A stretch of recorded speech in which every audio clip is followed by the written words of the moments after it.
What's up, guys? This is the one from North, and I'm bringing you a Sylvan Elves 0.99 pre-release review. Now, as a member of the content team, we got the opportunity and the great honor to get the book beforehand, read it through, and make a video to tell you guys what we think. Now, I'm not gonna go reviewing the book page to page, and I'm not gonna exactly say what the changes are. I mean, why do I have a release if I just say everything beforehand? I'll just give my view of some of the changes. I'll even expose some of the changes, very few of them, um, and kind of like tell you what I think about them and why I believe they have to some changes have to be done, and so on and so forth. So to start, the current meta problems when it comes to Sylvan Elves and Ninth Age, kind of much in general. As far as I know, I've only attended one Ninth Age tournament, but what I saw was pretty obvious. And as far as I know, this is something that all the armies are going to struggle with and tone down a bit. And the first thing is Monster Mash.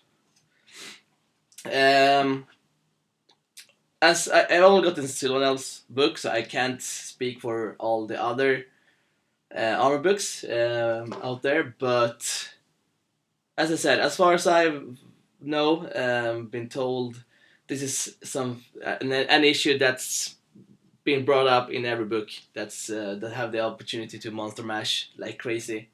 And of course, Sylvan are not. We're not an exception with all the Tree Fathers and Tree Father Ancients. I've you can get a list on 2,500 points containing 4 trees, which can be pretty OP, or at least a bit too strong if compared to a lot of other stuff. So yeah, I'm as much as I like themed list and as much as I like variation and as much as I like being able to bring some different lists, I do agree some with the changes that's coming to Sylvan Elves. It's not a huge blow at all. It's a balanced tweak, I have to say, and I'm really hoping the other books get some of it as well. I'm looking at you, orcs and goblins, stupid fucking spiders.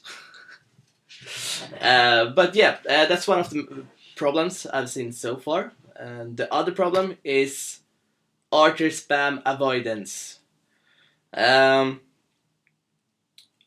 here I agree with the overall view of the issue. On the tournament, there was exclusively Monster Mash and Archer Spam avoidance list. Not exclusively, but I've never seen so many similar lists from different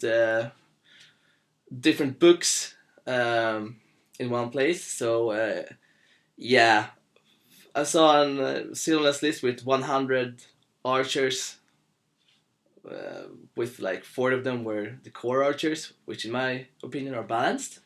And so I believe this other guys, because I would say as much as this, they are not being changed.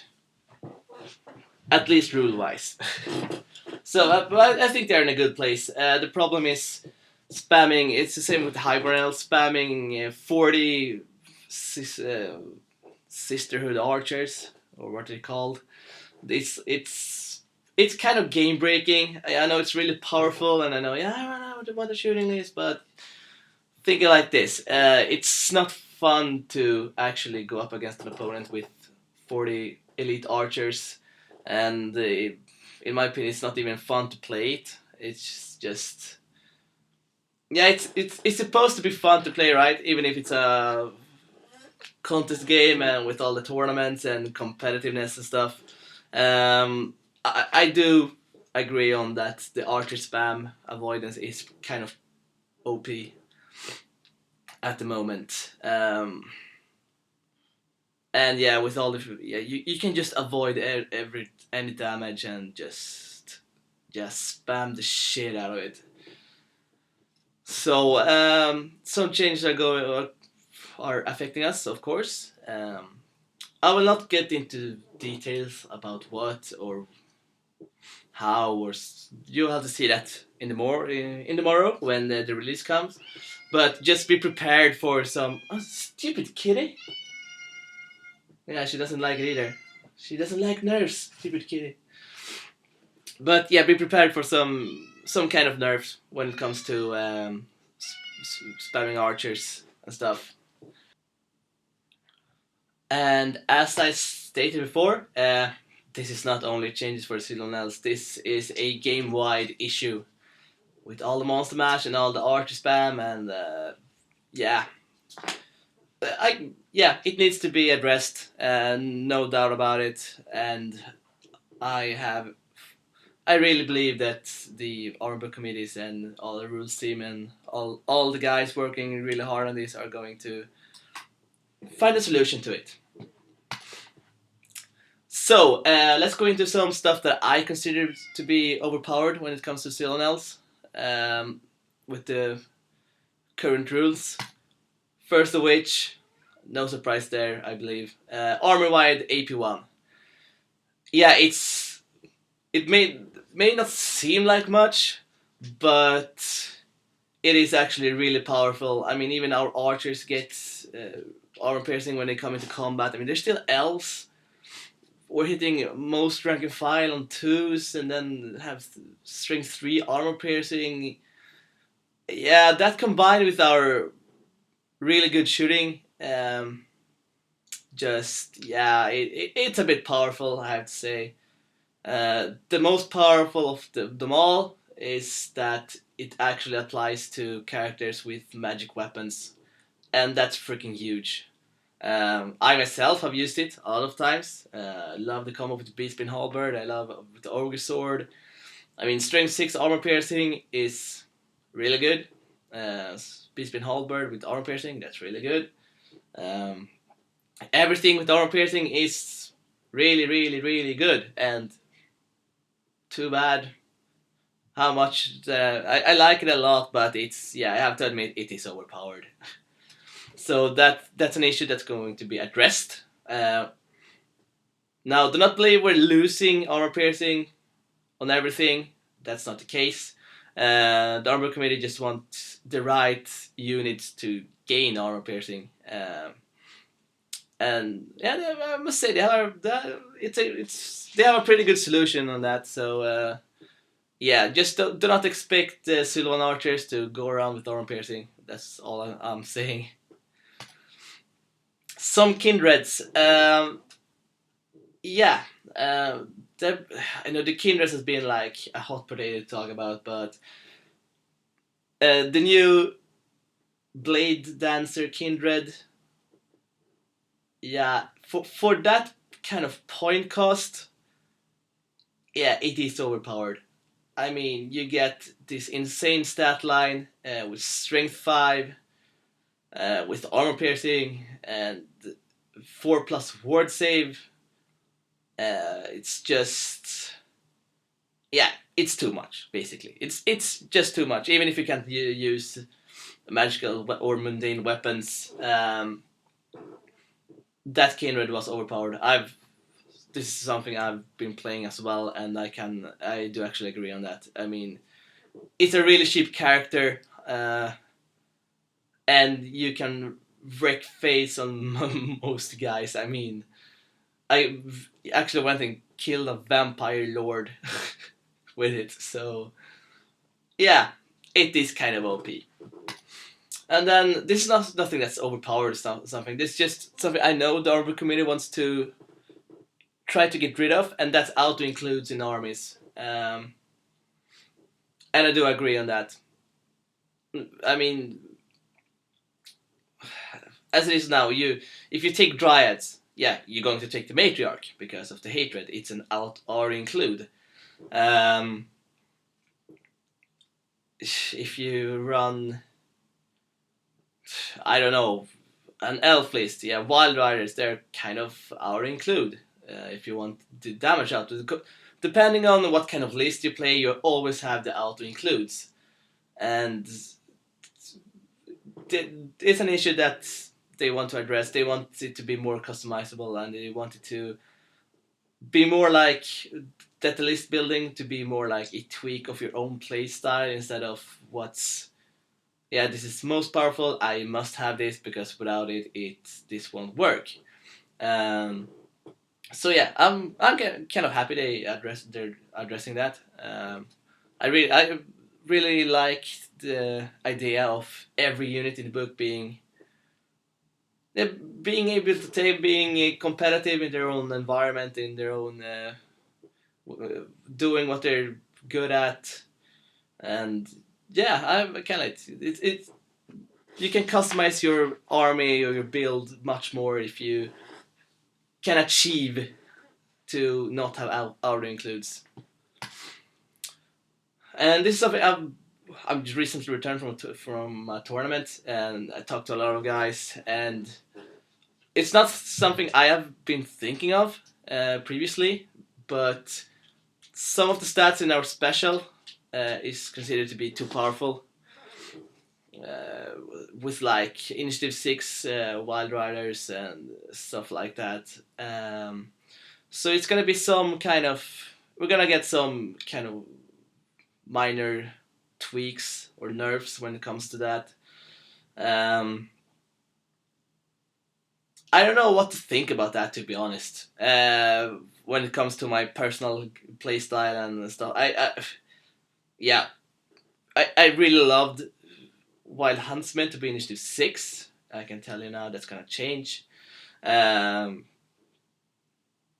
that's because it brings me a lot of damage output against especially other elves, where I can just annihilate the unit and not take a single hit back. Yeah, sure, while huntsmen are pretty expensive, but yeah, I can actually buy this. I do buy it. um, so yeah, bloody hell, it it needs some tweaking. It needs some balancing.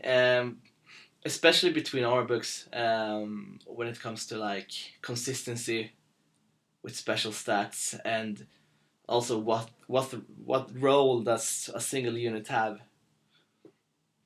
and stuff like that. But that's a big matter for another time. I'm just saying this is something they're looking at. This is something they're gonna try to achieve balance with all the stats in special. And to go into some of the changes that's coming up, which I am pretty excited about, the Castronite. I've been whining on the not whining, but I've been pointing out on the forums that I think the Castronite were wrongly, not wrongly, but they were kind of weirdly done when it comes to their role on the battlefield. They didn't have enough damage output to actually matter in a they could matter in a combat, but they didn't have the impact enough to actually either take stuff down by themselves or to help significantly against against other units. Yeah, I mean they were 3 wounds, toughness 4, 4+ armor save. I mean, we're Sylvan Elves. We're not supposed to take a punch unless you're a tree, right? We're glass cannons. So that's actually gonna change, and I don't know if they listen to me or just something, but the changes they have done to Castronite are kind of exactly what I've been suggesting on the forum. So I'm really happy about that, and we're gonna see if it works, or how it works. I can say that they've gone down to 2 wounds. If you follow me on the Ninth Age forum or even on this YouTube channel, you will know what I think about Castrolites. They've gone down from 3 to 2 wounds, and they've gained devastating charge, which is I'm really excited about it. I really want to try them out now to kind of make them work. I love the models. I love the idea of the models. I do see them as the kind of an optimal flanker. So yeah, I'm really excited to try them out. One other thing is customization. I think this is something that when I look at other armor books, I'm like, oh bloody hell, they have so much customization. They have so many opportunities. There's so many paths available to take on special on most stuff. I mean, you can this unit can take a variety of 3 weapons, blah blah blah blah, etc etc. Same with characters, and it brings a lot of it's a pretty big change. I would actually have to say when it comes to customization in our army. Most stuff that's been auto included before, stuff like impaling roots and tree fathers are now optional. You can buy them. The tree fathers have gone down in points because of it, and so yeah, you can choose to have it or not. You can have some a bit cheaper tree father and not have it, or you can have a tree father with it, but it will cost you a few points. Same thing with like matriarchs.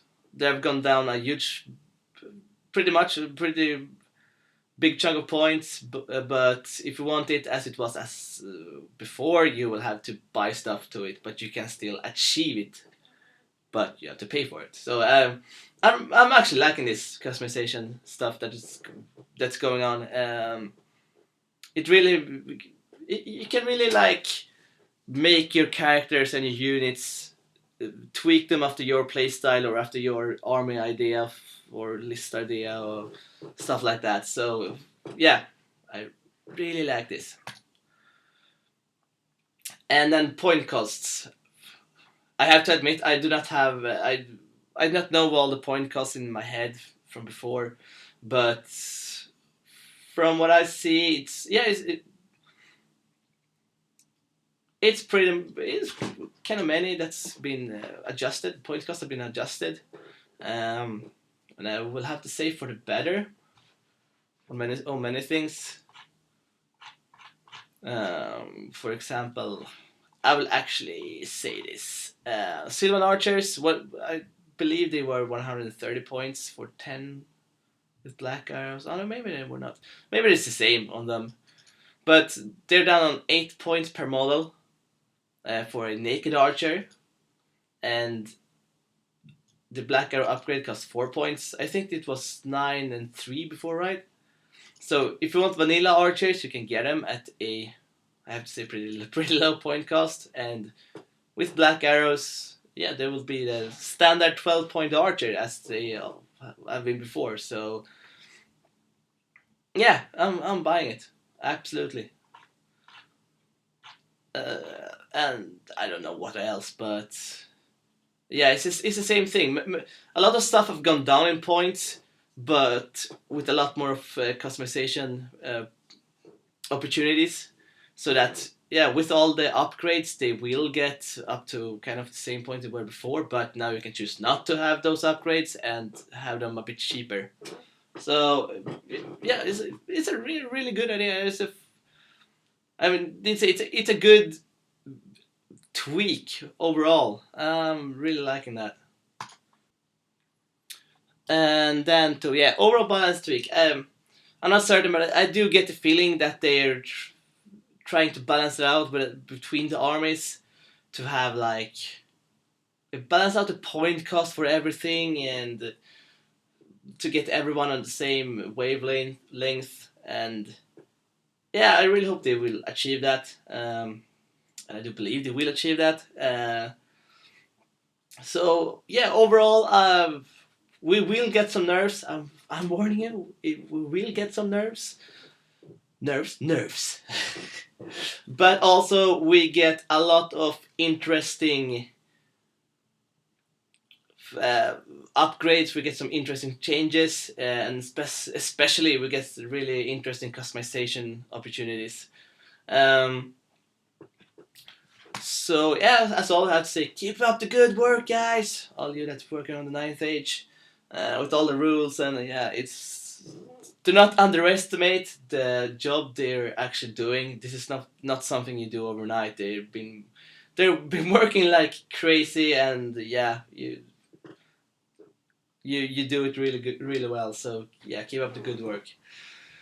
And as always, if you're not a member of the ninth age page, go there and become a member, because as far as I'm concerned, this is the future of fantasy wargaming. And yeah, it is a really good game. And if you're a member on the page and on the forums, you will actually contribute to make it a better game. The Armor Book Committee and all the rules team, they do listen to people. So yeah, it's yeah. My hopes are high on this game. I'm telling you, this is the future. So go up there and join if not. And otherwise, hope you enjoyed the review. I'll make a cover to cover review once the release has been underway, and released, and go through in detail on every unit what I think about the changes for just that unit. So yeah, stay tuned for that, and see you next time.